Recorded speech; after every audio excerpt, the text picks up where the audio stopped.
la une de cette édition, le lancement de la phase 2 du programme d'appui au développement des économies locales dans le centre nord. Le PADEL 2, en chiffres, ce sont 24 communes bénéficiaires et plus de 9 milliards de francs CFA qui seront investis sur une durée de 3 ans. Le coup d'envoi à Kaya à suivre dans quelques instants. Le Burkina Faso vers l'intégration de la médecine traditionnelle dans les programmes d'enseignement. L'ambition est affichée et les efforts dans ce sens sont salués à la 17e journée africaine de la médecine traditionnelle célébrée à Dédougou. On en parle dans ce journal. Et puis, une nouvelle vague de violences xénophobes en Afrique du Sud, des attaques contre les migrants africains, notamment dans les villes de Johannesburg et de Pretoria. 5 morts enregistrés et plus de 200 interpellations. Cyril Ramaphosa condamne les actes. Et nous recevons dans ce journal un médaillé d'or aux 12e Jeux africains de Rabat. Il s'agit du champion burkinabé et africain Hugues Fabrice Azango, recordman d'Afrique au triple saut en salle et en plein air. Notre entretien à suivre en fin d'édition. Bienvenue à tous. Merci de suivre les informations sur la télévision du Burkina et nos sincères excuses pour l'interruption de ce journal dû à une coupure d'électricité. Cela dit, après le succès de la phase pilote du programme d'appui au développement des économies locales, les autorités burkinabées lancent à Kaya la phase 2 du PADEL. 24 communes de la région du centre-nord seront touchées par la présente étape et plus de 9 milliards de francs CFA seront investis dans le projet sur une durée de 3 ans. Nous suivons le reportage de Amadou Ilboudou et Ismaël Diloma Sirima. Phase de croisière pour le programme d'appui au développement des économies locales. Aller vite et bien, c'est la directive du PADEL phase 2. Le temps est donné à Kaya avec la pose de la première pierre de la future gare routière. Dans 6 mois, ce terrain va abriter des bâtiments, des aires de stationnement pour véhicules, de même que des hangars d'attente pour les passagers. Au compte de la commune de Kaya, l'enveloppe est assignée pour le développement des infrastructures s'élève à 235 millions répartis comme suit. Nous avons 100 millions maintenant pour la construction de cette gare routière. On a 15 millions pour l'aménagement d'IARD du secteur 7. On a 14 millions pour la construction des boutiques de riz. Et on a 6 millions pour l'aménagement de l'aide de stationnement. Et on a 50 millions pour réfectionner les grands marchés de Kaya. Cette seconde phase du PADEL devrait toucher 24 communes de la région du centre-nord. Plus de 3 milliards de francs CFA y seront investis chaque année pendant 3 ans. Cela devrait contribuer à la promotion d'actions créatrices de richesses, de construction d'infrastructures et de création d'emplois. Le gouvernement participe à la réalisation de ces infrastructures-là à hauteur de 40% du budget de l'État. Donc c'est la participation du gouvernement avec 5% des collectivités. Donc si on met tout ça ensemble, ça va faire 45% pour ce qui concerne l'État et 55% les partenaires. Si cette seconde phase du PADEL est également concluante, le gouvernement envisage l'étendre sur tout le Burkina à l'horizon 2020. Et dans le centre-ouest, plus de 400 jeunes vont pouvoir bénéficier de financement pour la réalisation de leurs projets d'entreprise ou consolider des unités économiques existantes. Ce sont les lauréats de la compétition des plans d'affaires dans la région. La COPA 2019 permet d'investir plus de 300 millions de francs CFA pour la promotion de l'entrepreneuriat des jeunes cette année dans le centre-ouest. La remise des chèques à Koudougou avec Jérôme Tendano. Ils sont les lauréats de la compétition de plan d'affaires COPA 2019 du projet emploi des jeunes et développement des compétences. 4000 candidats au départ sur le plan national, ils sont 1239 à voir leur projet primé, dont 474 pour la région du centre-ouest. Une action qui vient répondre aux besoins de la jeunesse en quête d'emploi. Choisir de financer les projets des jeunes est un acte concret, palpable et indispensable à la résolution des problèmes d'emploi des jeunes. Je voudrais, au nom de toute la jeunesse, vous dire merci car ce programme va soulager et restaurer l'espoir des jeunes. Ces projets ont franchi de nombreux paliers assortis de plusieurs critères dont la stratégie commerciale, la disponibilité de la matière première, entre autres. Il y a essentiellement donc 4 critères. L'adéquation entre le profit donc du jeune et l'activité qu'il veut mettre en place. Il y a donc la stratégie commerciale et marketing. Donc il faut effectivement donc que ce produit-là soit un produit qui peut se vendre et un service en tout cas où il y a une forte demande. Et puis il y a donc les aspects donc techniques, donc la faisabilité donc, technique du projet, donc disponibilité donc de la matière première, des équipements et des infrastructures pour pouvoir donc réaliser l'activité. Et puis bon, en dernier recours donc c'est les aspects donc financiers, donc la rentabilité financière, et qui veut qu'effectivement donc bon, ce soit un projet soutenable financièrement. Pour nous c'est un produit qui aboutit et nous espérons juste comme on le dit que voilà le suivi qui va être fait va permettre effectivement donc de créer donc des entreprises et ces jeunes à leur tour vont recourir donc à la main d'œuvre burkinabé donc voilà il y a des emplois directs qui vont donc se créer. La maison de l'entreprise du Burkina Faso est l'agence d'exécution choisie par le gouvernement pour la mise en œuvre du programme. Elle se veut rassurante quant au suivi des bénéficiaires. Ces appuis financiers-là sont destinés à développer les activités des lauréats, à accroître la richesse et aussi à leur permettre de créer des emplois au niveau de la région. Au niveau de la maison de l'entreprise, il y a un dispositif de suivi-accompagnement qui est mis en place pour que ces projets soient mis en œuvre de façon efficace, qu'on puisse obtenir les résultats qui sont escomptés. À ce jour, sur une cible de 32 400 bénéficiaires, près de 55 000 jeunes ont bénéficié des activités du projet Emploi des jeunes et développement des compétences, soit un taux de plus de 150%. Autre actualité, pas de fraude ni de tentative de fraude dans l'affaire dite de charbon fin. C'est la conclusion à laquelle parvient le Conseil d'information et de suivi des actions du gouvernement. Le CISAG, après avoir entendu les différents acteurs impliqués et poursuivis dans cette affaire qui a défrayé la chronique il y a quelque temps au Burkina Faso, livre les résultats de ces investigations à la presse. Le compte-rendu de Omar Zombré. L'affaire dite de charbon fin impliquant Issa Kane et d'autres acteurs est un non-événement, conclut le CISAG, le Conseil d'information et de suivi des actions du gouvernement. Une conclusion tirée à la suite des rencontres initiées par les responsables de cette organisation de la société civile avec le journaliste Ladji Bama, auteur de la révélation, les sociétés Issa Kane, Bolloré, le ministre des Mines et celui de la Justice. Le problème se pose sur le poids. Alors, donc, on estime que le poids de charbon fin qui a quitté Issa Kane pour aller à Bobo, ce qui a été signé sur les documents entre le Issa Kane et l'État n'est pas conforme au poids qu'on a trouvé à Bobo. Il y a des documents qui sont là. Alors, donc, au niveau d'Issa Kane, avec l'échange que nous avons avec les gens d'Issa Kane, ils ont dit non, ça peut arriver. Ça peut arriver.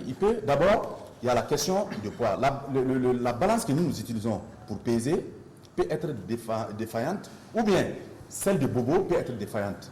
Ça, souvent, c'est des erreurs humaines. Ça peut arriver. Le CISAG réaffirme son soutien au ministre des Mines et des Carrières.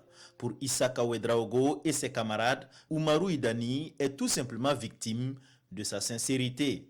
Nous pensons que le ministre est sorti faire sa déclaration en fonction des notes qu'il a reçues de ses services techniques. Ces services techniques sont venus lui faire part de leur mission et c'est en fonction de ça que le ministre est sorti à son temps faire sa déclaration. Alors, donc des gens ont estimé que le ministre était de connivence ou était en train de couvrir Issa Kane. Voilà ce qu'on reproche au ministre. Donc nous pensons que c'est sa franchise naïve en fait, qui a donné beaucoup d'interprétations. Pour le CISAG, cette affaire est plutôt un malentendu qu'une tentative de fraude. Cette OSC appelle les parties prenantes à s'attacher les services d'un expert indépendant national ou international pour expertiser de nouveau la cargaison de charbon fin sous scellé. En attendant cela, le CISAG dit faire confiance à la justice et attend avec impatience de connaître le verdict. Et c'est un autre son de cloche que l'on entend venant de l'alternative patriotique panafricain Burkindi et qui dénonce la malgouvernance et la corruption dans un contexte d'insécurité. Les responsables du parti saluent par contre la justice pour le verdict du procès du putsch de 2015 et invitent les juges à revoir les dossiers pendants. Devant les journalistes, le parti invite le pouvoir à prendre ses responsabilités face aux priorités du moment. Le point des échanges avec Lassina Ouattara et Beleman Herman Nestor Toé. Face aux hommes des médias, l'alternative patriotique panafricaine Burkindi donne sa lecture de la situation nationale au Burkina Faso. De la justice au social en passant par la sécurité, c'est un tableau peu reluisant que Adama Koulibaly et ses camarades dépeignent ici. L'affaire du charbon fin, à elle seule, a fini de démontrer le danger qui pèse sur les ressources naturelles et minières de notre pays, qui malheureusement servirait des économies parallèles, plutôt qu'une redistribution au profit des populations. Il est tout aussi inacceptable que des entreprises minières refusent de reverser les fonds de développement, un droit absolu de nos populations. Selon son président, l'APP Burkindi est un parti qui prône la rupture. Il estime que le gouvernement se trompe de priorité en s'attaquant aux questions liées aux élections. Et face à l'insécurité, il propose ses solutions. Faire en sorte que notre système de renseignement soit efficient et que la population sache détecter tout de suite partout et qu'il y ait la possibilité que les gens se mobilisent et qu'il y ait même certains d'entre nous qui soient formés. Nous pouvons nous inspirer aussi de ceux d'entre nous, de nos compatriotes qui ont participé sur des terrains loin de notre pays, des terrains difficiles qui ressemblent à ce que nous connaissons aujourd'hui, qui doivent revenir aujourd'hui, donc donner leur expertise pour qu'ensemble nous puissions trouver les formes adaptées au contexte actuel. L'alternative patriotique panafricaine exprime sa solidarité aux personnes déplacées internes et aux forces de défense et de sécurité. Il appelle le pouvoir à plus de responsabilités et de cohérence. En santé, le Burkina Faso sur la bonne voie de l'intégration de la médecine traditionnelle dans les programmes d'enseignement et de formation professionnelle. Les efforts fournis par le gouvernement dans ce sens sont salués par l'Organisation mondiale de la santé et les spécialistes de santé. À la 17e journée africaine de la médecine traditionnelle, célébrée à Dédougou, occasion pour les tradis praticiens d'exposer leurs produits et de renforcer leur savoir-faire à travers des formations. Reportage Nitezoun Bachonou et Yakuba Goro. À cette 17e journée africaine de la médecine traditionnelle, les tradithérapeutes et les autres acteurs de la santé se sont réunis à Dédougou pour échanger. Intégration de la médecine traditionnelle dans les programmes d'enseignement pour les étudiants en sciences de la santé, c'est l'une des préoccupations des acteurs à l'ordre du jour. Des préoccupations partagées au cours d'une nuit d'échange et qui ont pu trouver des réponses avec le premier responsable en charge de la santé au Burkina Faso. Vu que 80%, je l'ai dit dans le discours, selon l'OMS, utilisent la médecine traditionnelle comme premier contact dans la quête de soins et de lutte contre la maladie. Au regard de ce taux très important, il nous a paru nécessaire d'intégrer les deux médecines pour pouvoir résoudre les problèmes de santé exprimés par les populations. Au Burkina Faso, l'introduction de la médecine traditionnelle dans le curricula des universités est déjà en marche à l'université Nazi Boni de Bobo-Dioulasso. Selon la représentante résidente de l'Organisation mondiale de la santé, le docteur Alimata Diarra, des efforts sont faits en Afrique au profit des acteurs de la médecine traditionnelle. Au total, 89 autorisations de commercialisation des produits issus de cette médecine ont été délivrées contre 20 en 2000. En marge de la cérémonie officielle d'ouverture, le ministre en charge de la Santé a fait le tour des stands où sont exposés les médicaments traditionnels. Et agriculture à présent, et nous parcourons les champs de coton dans la zone de Koudougou pour un constat de l'évolution de la campagne. La visite conduite par les responsables de la Sofitex a pour but de galvaniser les producteurs et les encadreurs à poursuivre leurs efforts pour l'atteinte de l'objectif de 500 000 tonnes de coton graines prévues pour la présente campagne cotonnière. Lassina Ouattara, Christophe Traoré nous en parle. C'est sous une fine pluie que le directeur général de la Société des fibres et textiles du Burkina, Sofitex, visite les parcelles des producteurs de la région cotonnière de Koudougou. Dans les villages de Gounia, de Sankoué et de Gossina dans le Nayala, les champs de coton laissent entrevoir des lueurs d'espoir.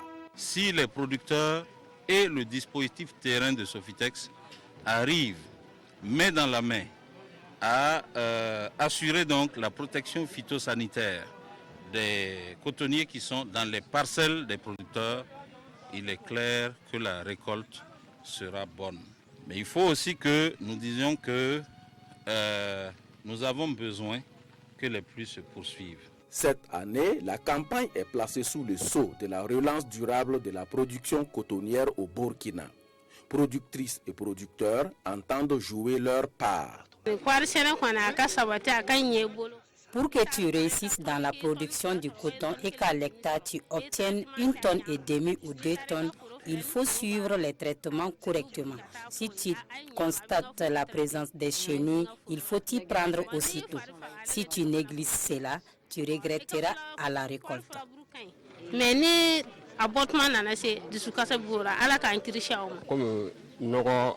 Comme la phase de mise des engrais est passée, je vais suivre les conseils du directeur général tel qu'il l'a dit.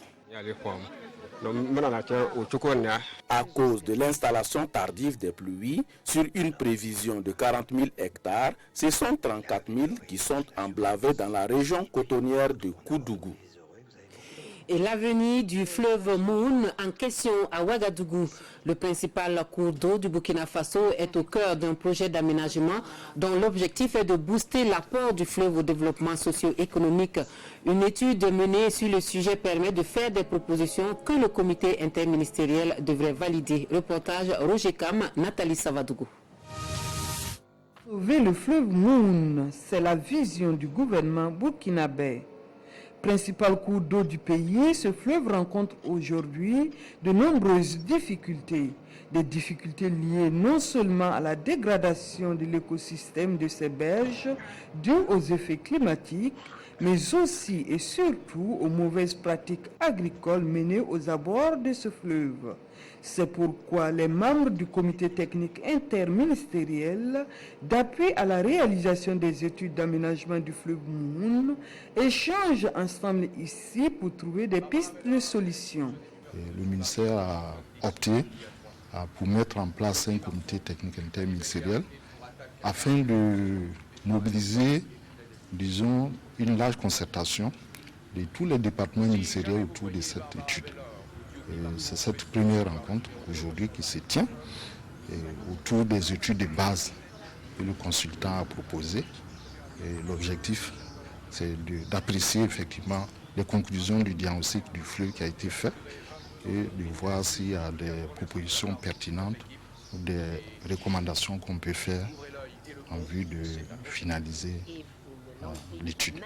Et c'est le groupe Study International qui est chargé de l'élaboration de l'étude du calibrage du fleuve Moon. L'étude qui va être réalisée concerne un tronçon de 700 km qui va de l'aval du barrage de Samandini jusqu'à la future retenue de Ressa. Donc, le projet est très important. Study International avait déjà participé à l'élaboration des études du barrage de Samandini, donc nous avons une bonne maîtrise du contexte du projet et nous sommes également chargés par le ministère de la réalisation des études du barrage de Ressa. Cette étude va également évaluer le potentiel agricole et irrigable de la zone du projet, mais aussi évaluer les aspects halieutiques et élevage. L'étude va se dérouler sur une période de 20 mois. Et une bonne moisson à l'École nationale de la sécurité pénitentiaire qui met à la disposition de l'administration plus de 300 nouvelles compétences pour relever les nombreux défis sécuritaires au Burkina Faso, avec pour nom de baptême patriotisme. La 4e promotion d'inspecteurs, de contrôleurs et d'assistants stagiaires est officiellement sortie hier mardi à Ouagadougou. Issa Kafando Oumoussissé. Ils ont décidé de faire carrière dans la garde de sécurité pénitentiaire. Et aujourd'hui, un grand pas vient d'être franchi par les 327 inspecteurs, contrôleurs et assistants stagiaires de sécurité pénitentiaire de l'École nationale de la garde de sécurité pénitentiaire.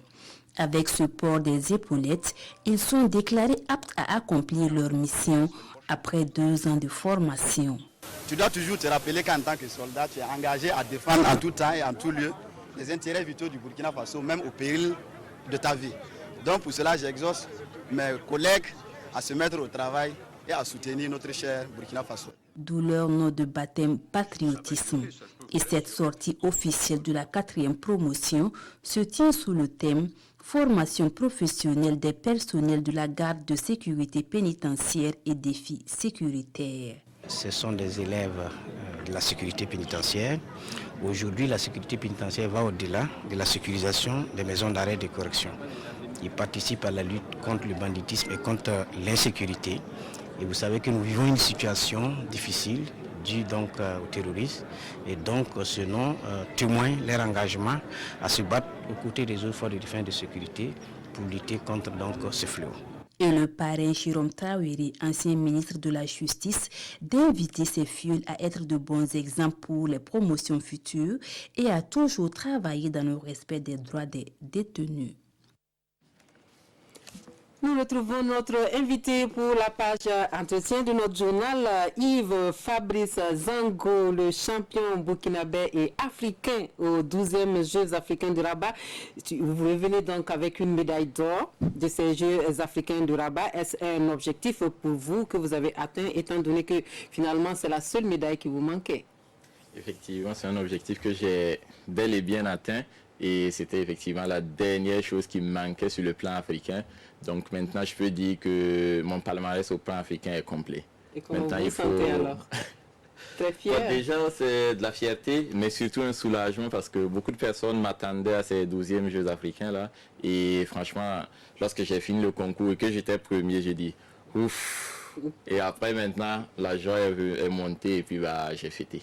Alors finalement, on a remarqué que vous avez fait un bond de 16,88 m alors que toute la saison, vous avez sauté au-dessus de 17 mètres.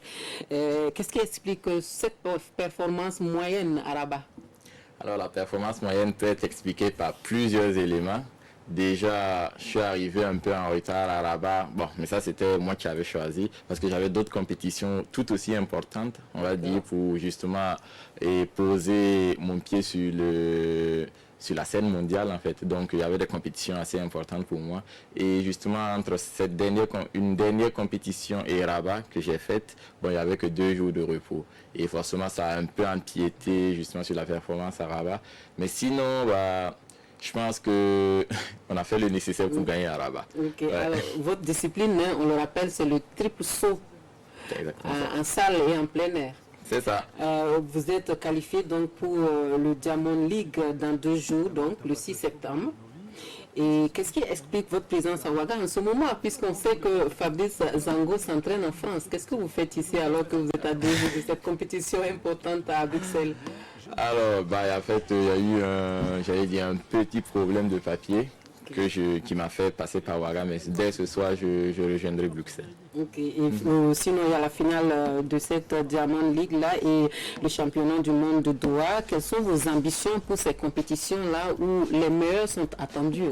Effectivement, les meilleurs sont attendus. Actuellement, je suis dans le top 5 mondial et forcément, l'objectif, c'est de pouvoir être dans le top 3. En ce moment, on pourra toujours prendre une médaille au cas où. Donc, moi, mon objectif à cette Diamond League qui aura lieu à Bruxelles vendredi sera forcément de monter d'abord parmi les 3 matchs du podium. Donc, être parmi le top 3. Okay. Après, donc, il faudra que je déclasse 2 personnes qui sont plus fortes que moi. C'est pas impossible. Hein? Non, bien sûr, parce qu'on se tient sur celui qui est juste à côté de moi, il y a 2 cm de moi, et l'autre est à 9 cm. Bon, en fait, on se tient sur 20 cm, je peux être 2e tout de suite. Okay. Donc, on se tient sur pas grande distance, sur peu de choses. Donc, l'objectif déjà, c'est d'être dans le top 3 et de pouvoir en fait prendre des renseignements et me préparer justement pour les championnats du monde qui auront lieu un peu plus tard dans 3 semaines. Et là, l'objectif sera effectivement de gratter encore davantage de place. Alors, on ne peut pas ne pas vous demander quand même un mot sur l'athlétisme burkinabé en général. Quelle appréciation vous faites de l'athlétisme au Burkina après ce passage au 12e Jeu de Rabat? Ouais, franchement, je suis très très content parce que j'ai vu des petits frères que j'ai laissés ici il y a 3 années, qui ont beaucoup progressé en fait avec le temps et avec qui en fait on a fait la compétition à Rabat. Donc moi, franchement, c'est une fierté pour moi, c'est une joie du moins pour moi. Et franchement, avec la fédération, on est en train de voir comment peut-être aider ces personnes-là pour davantage se développer et pouvoir justement se placer sur le plan africain et peut-être mondial. Et un peu sur le plan personnel, Hugues Fabrice Zango est un grand athlète, mais également il a une tête bien pleine, hein, parce qu'on a cru comprendre que vous faites des études. Effectivement, je suis actuellement doctorant.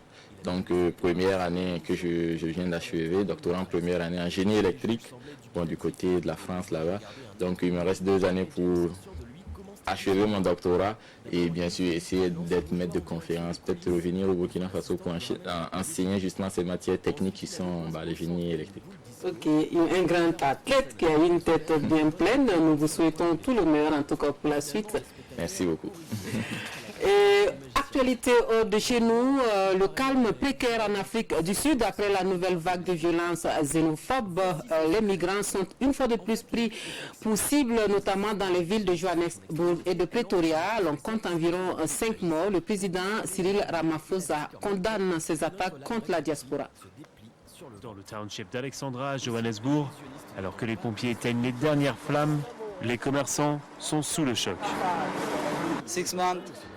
Tous les 3 mois, 6 mois, le magasin est pillé et détruit. Le gouvernement ne fait rien. Alors comment est-ce que je peux rester ici? Je n'ai plus d'argent, c'est fini. Il vaut mieux que le gouvernement me donne de l'argent, qu'il m'achète un billet d'avion et que je retourne au Bangladesh. Plusieurs personnes ont été tuées, des dizaines de magasins pillés et près de 200 personnes ont été arrêtées. Des attaques xénophobes en hausse ces dernières années dans un pays où presque 28% de la population est sans emploi. Ce mardi, les policiers tentent toujours de disperser les émeutiers qui visent des commerces étrangers. Nous sommes en démocratie, dans une société démocratique. Nous ne pouvons pas laisser certains se faire justice eux-mêmes. Il n'y a aucun pays qui n'a pas de citoyens étrangers sur son territoire. Face à cette montée de violence, le Nigeria a envoyé un représentant sur place afin de mieux protéger les commerces de ses ressortissants dans la capitale économique du pays. En 2015, le Nigeria avait rappelé son ambassadeur à la suite d'une série d'attaques xénophobes. 7 ans plus tôt, 60 personnes avaient été tuées lors de violences contre des immigrés. Et l'ouragan Dorian qui quitte les Bahamas après avoir semé le chaos, un passage meurtrier avec 7 morts enregistrés sur l'archipel et des dégâts énormes. Rétrogradé en catégorie 2, le cyclone poursuit sa progression vers les côtes américaines. L'ouragan Dorian se dirige à présent très lentement vers la côte sud-est des États-Unis. Sa force dévastatrice a considérablement baissé, il est passé de catégorie 5 à 2, mais il reste très dangereux car il a gagné en taille avec des vents qui frôlent les 175 km/h et sa trajectoire est difficile à prévoir. Plusieurs millions d'Américains en Floride, Géorgie, Caroline du Nord et du Sud ont reçu l'ordre d'évacuer. Aux Bahamas, l'ouragan Dorian n'aura laissé que des paysages de désolation. Au moins 7 personnes ont été tuées, un bilan qui risque de s'aggraver selon les autorités. Plus de 60 000 personnes ont besoin d'aide alimentaire. La Croix-Rouge est en charge d'une partie des opérations. Notre priorité, dès que nous aurons le feu vert, dès qu'il n'y aura plus de risques, est d'envoyer nos équipes sur le terrain pour lancer nos opérations et apporter de l'aide aux gens qui en ont besoin.